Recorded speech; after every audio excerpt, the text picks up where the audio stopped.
ध्यान रखिए, देखो मैंने आपको क्या पढ़ाया, strong electrolytes and weak electrolytes. Strong electrolytes में मैंने बताया जब हम इसमें मोलर कंडक्टेंस से इक्विवेलेंट कंडक्टेंस कैसे निकालते हैं, इनफिनिट डाइल्यूशन, हम जो भी इसकी कंडक्टेंस थी फिर इसको एक्स्ट्रा प्लॉट करते हैं, फिर ग्राफ पर जहां पर इसको टेस्ट करते हैं वो वैल्यू हमें देता है मोलर कंडक्टेंस या equivalent conductance at infinite dilution for strong electrolytes. Weak electrolytes में क्या होता है, जब हम यहाँ पर कुछ कंसंट्रेशन कुछ कंडक्टेंस थी ना, मोलर कंडक्टेंस इक्विवेलेंट कंडक्टेंस, फिर हम इसको डाइल्यूट किया, हम देखें कि इसका ग्राफ किस तरह आ रहा था, इसका ग्राफ हमें लगता था इस तरह आना था, इसको टच करना था, मगर इस तरह नहीं आ रहा है, ये सीधा ऊपर जा रहा है, तो यहाँ पर इसको टच नहीं करा, तो इसीलिए हम वीक इलेक्ट्रोलाइट्स में मोलर कंडक्टेंस या equivalent conductance at infinite dilution नहीं निकाल सकते, ठीक है ना। इसीलिए वीक इलेक्ट्रोलाइट्स के लिए एक लॉ होता है जिसको बोलते हैं कॉलरेज लॉ। कॉलरेज लॉ की मदद से हम वीक इलेक्ट्रोलाइट्स में क्या निकालते हैं, मोलर कंडक्टेंस या equivalent conductance at infinite dilution. क्या होती है मोलर कंडक्टेंस, जो मैंने आपको कल बताया, conductance of A one mole of an electrolyte, एक मोल इलेक्ट्रोलाइट कितना कंडक्ट करेगा इलेक्ट्रिसिटी को, उसको बोलते हैं मोलर कंडक्टेंस, ठीक है ना। और इक्विवेलेंट कंडक्टेंस को क्या किसको बोलते हैं, conductance of A 1 gram equivalent of electrolyte, 1 gram equivalent electrolyte डाला सॉल्यूशन में, फिर वो कितना इलेक्ट्रिसिटी कंडक्ट करेगा उसी को बोलते हैं इक्विवेलेंट कंडक्टेंस, ठीक है ना। अब जरा यहाँ पर कॉलरेज लॉ समझने के लिए पहले इस पे ध्यान दे दो। ये मेरे पास एक सॉल्यूशन है, मान लो एक सॉल्यूशन है, मगर ये किस पे है, इनफिनिट डाइल्यूशन पे, किस पे है, इनफिनिट डाइल्यूशन, मैंने इसको it is at infinite dilution. इधर सुनो मेरे बेटे, ये है एक सॉल्यूशन है, इसमें मैंने दो इलेक्ट्रोड्स रखे, यहाँ पर इसको बैटरी कनेक्ट किया, एक साइड होता है इसका, एक इलेक्ट्रोड होता है एनोड, एनोड कौन होता है, जो पॉजिटिव टर्मिनल को कनेक्ट करते हैं उसको बोलते हैं एनोड, और जो नेगेटिव टर्मिनल को कनेक्ट करते हैं वो करते हैं उसको बोलते हैं कैथोड। जब इसको पॉजिटिव टर्मिनल को जो कनेक्ट करते हैं तो ये सारा बनता है पॉजिटिव चार्ज, बनता है ना पॉजिटिव चार्ज, और जो नेगेटिव टर्मिनल को होता है ये क्या बनता है हमारा नेगेटिव टर्मिनल, तो ये होता है नेगेटिव चार्ज, होता है ना नेगेटिव चार्ज। अब देखो जब मैंने इसमें इलेक्ट्रोलाइट डाला, कोई इलेक्ट्रोलाइट डाला, इसके बाद इसकी इनफिनिट डाइल्यूशन, मैक्सिमम डाइल्यूशन की, इनफिनिट डाइल्यूशन का मतलब नो कंसंट्रेशन मतलब। अब इसमें जो एनायन और कैटायन होगा, आप देखो जो पॉजिटिव एनायन होगा वो किसकी तरफ डिफ्ट हो जाएगा, नेगेटिव वाले इलेक्ट्रोड की तरफ हो जाएगा ना, और पॉजिटिव आयन नेगेटिव आयन किसकी तरफ हो जाएगा, पॉजिटिव वाले इलेक्ट्रोड की तरफ। तो ये क्या करेंगे, कंडक्ट करेंगे इलेक्ट्रिसिटी, करेंगे ना कंडक्ट इलेक्ट्रिसिटी, क्योंकि आयंस का उधर उधर जाना तो इस सर्किट कंप्लीट होता है, तो हम बोलते हैं आयंस इलेक्ट्रिसिटी कंडक्ट करते हैं, ठीक है ना। अब ये जो कैटायन था ये तो जाएगा नेगेटिव इलेक्ट्रोड की तरफ, वो करेगा कुछ कंडक्ट इलेक्ट्रिसिटी, इसको ये बी नेगेटिव वाला आयन है ना कुछ इफेक्ट नहीं करेगा, क्यों, क्योंकि ये सॉल्यूशन है, ये इनफिनिट डाइल्यूशन पे है। इनफिनिट डाइल्यूशन का मतलब ये हुआ कि ये कैटायन एनायन डाइल्यूशन में बहुत दूर हो जाते हैं, आया समझ में। अब कैटायन जब चलेगा ना एनायन का इसका कोई असर नहीं होगा इस पे, तो इसकी वजह से ये चलेगा इंडिपेंडेंटली चलेगा, इंडिपेंडेंटली चलेगा, क्यों, क्योंकि ये बहुत दूर है, ये डायरेक्ट हाई डायरेक्ट सॉल्यूशन है, तो ये करेगा कुछ कंडक्ट इलेक्ट्रिसिटी और ये भी करेगा कुछ कंडक्ट इलेक्ट्रिसिटी, बी एनायन पे कैटायन का कोई असर नहीं होगा, क्यों, क्योंकि डाइल्यूशन में बहुत दूर है एक दूसरे से। अच्छा अगर कंसंट्रेशन, अगर एक कंसंट्रेटेड सॉल्यूशन बनाएंगे, इसको डाइल्यूशन नहीं करेंगे तो उससे क्या हो जाएगा, जरा ध्यान रखो इधर देखो, जब कैटायन को चलना होगा इस नेगेटिव वाले इलेक्ट्रोड की तरफ, यहाँ पर कंसंट्रेशन ज्यादा होगा ना, यहाँ पर बी वाले आयन्स भी वहां होंगे, जब इधर की तरफ आएगा ना इसको बी वाला आयन आ जाएगा यहाँ सामने, बी वाला आयन यहाँ चला जाएगा, ए वाला आयन यहाँ जाएगा, तो इन दो में आपस में एक दूसरे के आ जाएंगे, उसकी वजह से कंडक्टेंस एक दूसरे की क्या हो जाएगी, इफेक्ट हो जाएगी, तो कंडक्टेंस एक दूसरे की इफेक्ट हो जाएगी एक दूसरे के आयन की वजह से, आई बात में। तो यहाँ पर एक इंडिपेंडेंटली नहीं चलते हैं, यहाँ पर क्या है, जब इनफिनिट डाइल्यूशन पे होते हैं तो यहाँ पर इंडिपेंडेंटली चलते हैं, आया बात समझ में। तो यही बोला कॉलेशन एट इनफिनिट डाइल्यूशन पे क्या होता है, द इक्विवेलेंट कंडक्टेंस और इक्विवेलेंट कंडक्टेंस या molar conductance of cation and anion are independent on each other.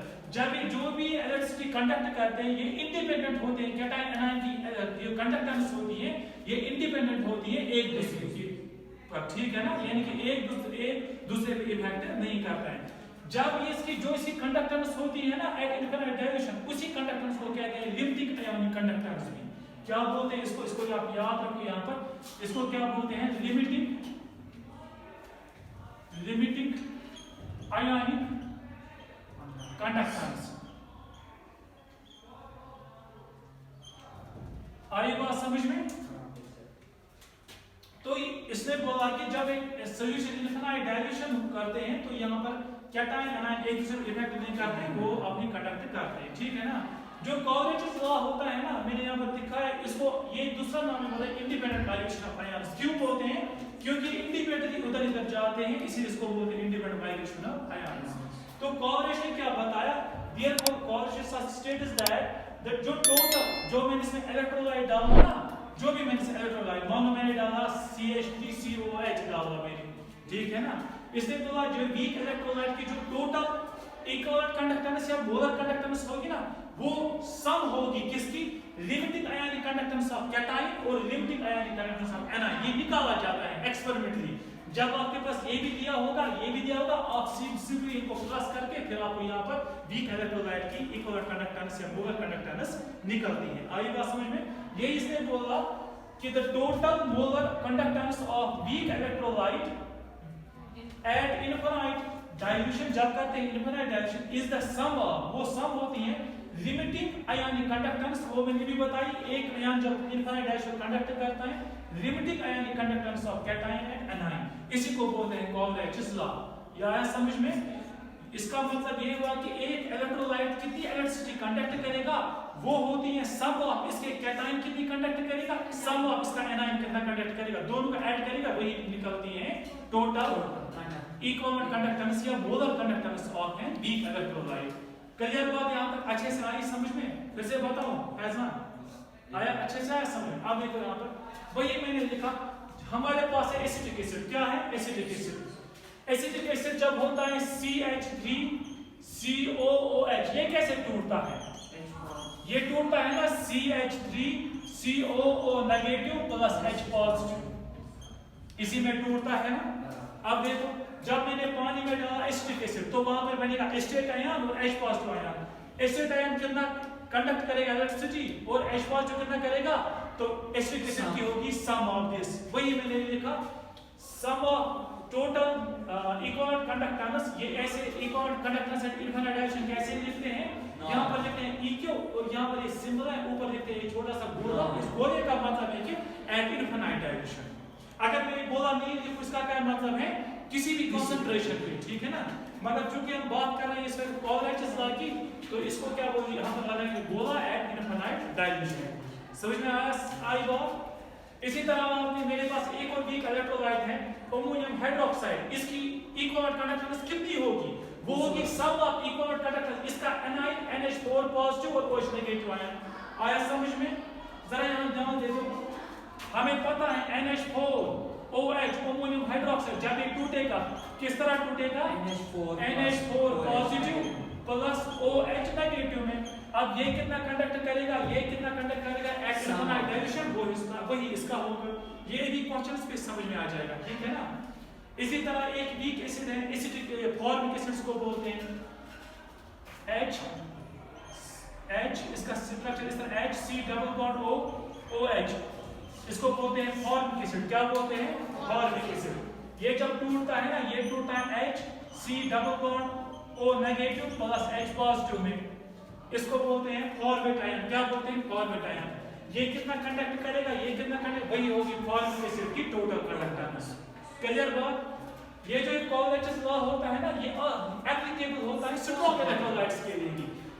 असल में था ये वीक इलेक्ट्रोलाइट्स के लिए, मगर जब ये अगर लगाएंगे ना स्ट्रॉन्ग इलेक्ट्रोलाइट, ये वहां पर भी एप्लीकेबल है। क्लियर बात? तो अगर हमारे पास फॉर एग्जांपल कोई स्ट्रॉन्ग इलेक्ट्रोलाइट होगा, इसको आपने नोट डाउन किया, इसको नहीं किया नोट डाउन, अरे आप भी तो लिख रहे थे ना, करो करो जल्दी करो जल्दी।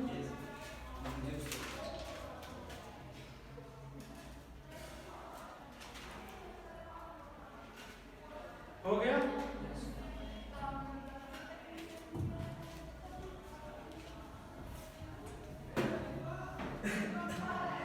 जैसे हमारे पास है एक strong electrolyte NaCl sodium chloride है ना, ये किसमें टूटेगा, Na positive plus Cl negative में, तो इक्वल कंडक्टेंस ऑफ NaCl किसके बराबर होगी एट इनफिनिट डाइल्यूशन? होगी equal conductance of Na positive cation at infinite dilution plus equal conductance of Cl negative at infinite dilution. आया पास में? आपके पास है ये, आपके पास है ammonium sulphate Al2SO4 whole thrice, इसको ध्यान रखना एट इनफिनिट डाइल्यूशन। आपको पहले सीखना है अमोनियम सल्फेट कैसे टूटता है। Al2SO4 होल थ्राइस कैसे टूटेगा? ये स्ट्रॉन्ग है, ये टूटेगा ट्वाइस Al3 पॉजिटिव पढ़ा है ना मैंने, प्लस थ्राइस SO4 2 नेगेटिव में, ठीक है ना। तो इसमें total equivalent conductance of ammonium sulphate किसके बराबर होगी? ये होगी sum of equivalent conductance of aluminium, मगर चूंकि एक एल्युमिनियम कितना कंडक्ट करेगा, फिर ये दो है ना, तो दो का जमा होगा, ये होगी twice equivalent conductance of aluminium 3 plus at infinite dilution plus equivalent conductance of SO, ये मगर 3 टाइम्स है ना, तो यहाँ पर 3 times of SO4 2 negative ion आया समझ में? तो ये होगी इसकी इक्विवेलेंट कंडक्टेंस, ठीक है ना। जरा आप मुझे बताओ, मेरे पास है कैल्शियम क्लोराइड, जरा मुझे बता कैल्शियम क्लोराइड की इक्विवेलेंट कंडक्टेंस किसके बराबर होगी? मेरे पास है CaCl2, जब ये टूटता है, ये किसमें टूटता है? Ca2 positive plus 2 Cl negative में टूटेगा ना। तो मुझे बताओ equivalent conductance at infinite dilution of calcium chloride किसके बराबर होगी? Ca2 पॉजिटिव, वो होगी equivalent conductance of calcium 2 positive plus, मगर ये क्लोरीन दो बनते हैं ना, 2 equivalent conductance of Cl negative. आई बात समझ में? जरा ये और अच्छे से समझ में आ जाएगा एक न्यूमेरिकल से, ठीक है ना। एक न्यूमेरिकल करो इस पे, तो ये और अच्छे से समझ में आ जाएगा। आप एक न्यूमेरिकल लिखो,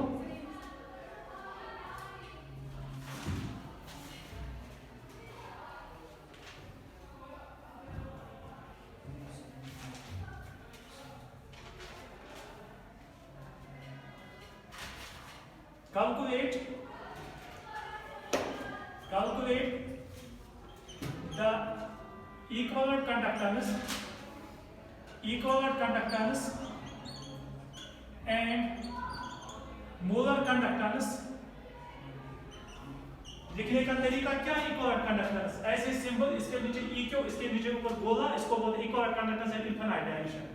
इसको क्या कहते हैं? Molar conductance at infinite dilution of acetic acid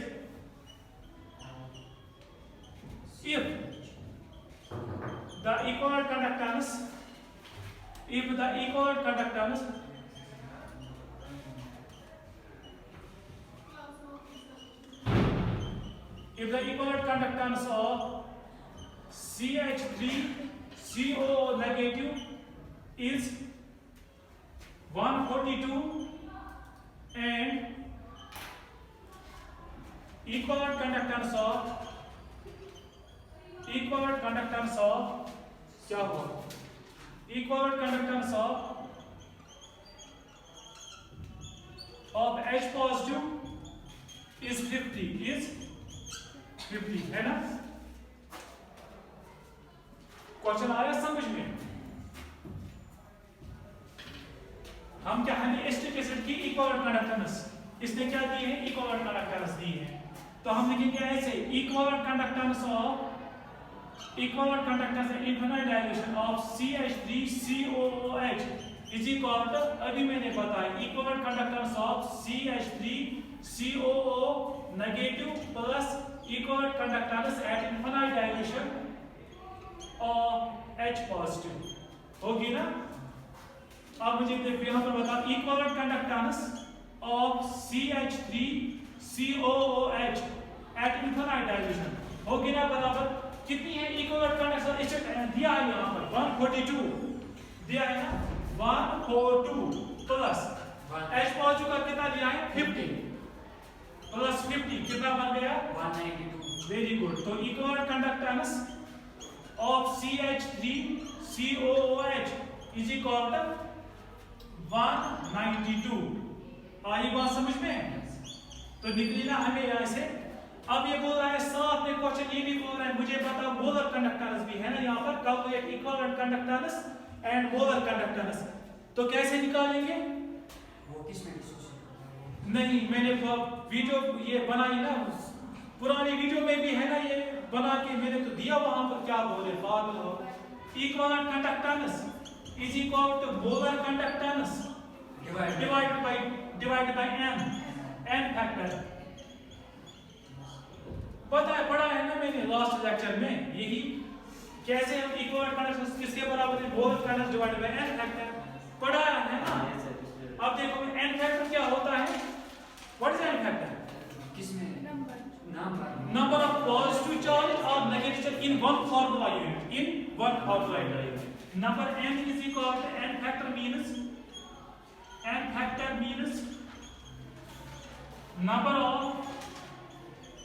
number of positive charge or negative charge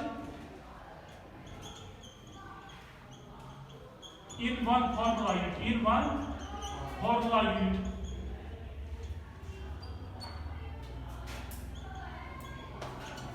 अभी मैंने बताया CH3COOH जब टूटेगा किस तरह टूटेगा, CH3COO negative plus H positive.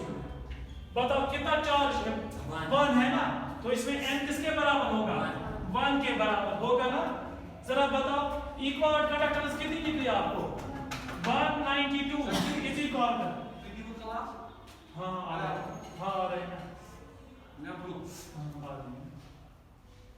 मेरा वीडियो बन रहा है सिर्फ काम को सर ये काट करेगा is equal to 192 is equal to molar conductance जो हम डिवाइड बाय 1 है ना। तो मोलर कंडक्टेंस कितनी निकली हमें 192 निकली ना। तो जो एसिटिक एसिड में इक्विवेलेंट कंडक्टेंस होती है वो इक्वल टू होती है मोलर कंडक्टेंस। तो याद रखना जिनका n होता है 1 क्या होता है, उनमें हमेशा इक्वल कंडक्टेंस होती है बराबर मोलर कंडक्टेंस को। क्लियर बात? जरा एक और क्वेश्चन करेंगे अल्युमिनियम सल्फेट पे एक क्वेश्चन करेंगे, उससे आपको ये अच्छे से कॉन्सेप्ट समझ में आ जाएगा।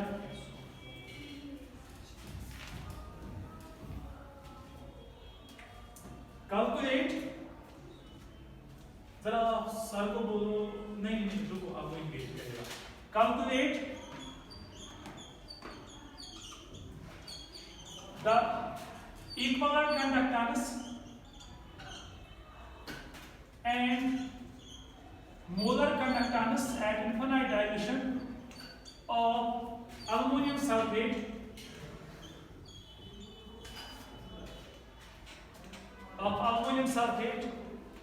if equivalent conductance of aluminum 3 positive is 100 and equivalent conductance at infinite dilution of SO4 2 negative is 200 जरा अभी मैंने दिखाया आपको ये कैसे टूटेगा, जरा इसकी बताओ। Equivalent conductance at infinite dilution of Al2SO4 whole thrice, ये किसके बराबर होगी, इक्विवेलेंट कंडक्टेंस और किसके एल्युमिनियम 3 पॉजिटिव, एल्युमिनियम कितने बन जाएंगे 2 ट्वाइस प्लस सल्फर कितने बनेंगे अभी मैंने दिखाया ना यहाँ पर 3 इससे पहली वाली एग्जाम दिखाया ना एल्युमिनियम SO4 2 नेगेटिव में आई बात समझ में। जरा ये बताओ ट्वाइस, अब एल्युमिनियम 3 पॉजिटिव का उधर से ले रहा कितना है 100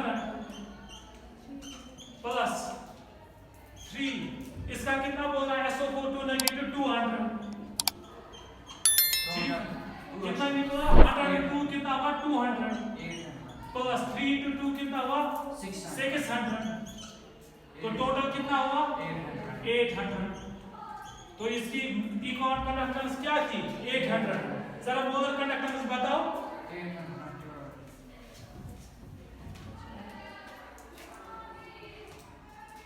ये यहाँ पर है equal conductance equal to molar conductance n factor अब n कितना है अमोनियम सल्फेट में हमें पता है Al2SO4 होल थाइस जब टूटता है किस तरह टूटेगा twice Al 3 3 positive plus thighs SO4 2 negative अब देखिए एक अमोनियम के पास +3 है ये एक फार्मूला यूनिट में दो अमोनियम होते हैं एक के पास है 3 दो के पास होना 6 यानी कि एक फार्मूला यूनिट के में कितना चार्ज है +6 है तो n हुआ इसमें कितना +6 आई बात समझ में तो अभी बता मुझे इक्वल कंडक्टेंस ये कितनी निकली हमने 800 divide is equal molar conductance मुझे निकालनी है मोलर कंडक्ट निकाल डिवाइड बाय 6 अब ये तो डिवाइड में ये इसको मल्टीप्लाई हो जाएगा ये कितना बन जाएगा 800 into 6 is equal to molar conductance वो कितना हुआ 6 8 5 are 40 8 6 are 48 4800 हो गई इसकी मोलर कंडक्टेंस समझ में आया किस तरह निकालते हैं इक्वल कंडक्टेंस और मोलर कंडक्टेंस दोनों किसी भी इलेक्ट्रोलाइट की क्लियर बात तो कल हम आप इसके दूसरे लेक्चर में कुछ और न्यूमेरिकल्स करेंगे और इसकी एप्लीकेशंस भी ठीक है असल में ये जो हम न्यूमेरिकल्स कर रहे हैं ना ये तो एप्लीकेशन ही इसकी और भी पढ़ेंगे और एप्लीकेशन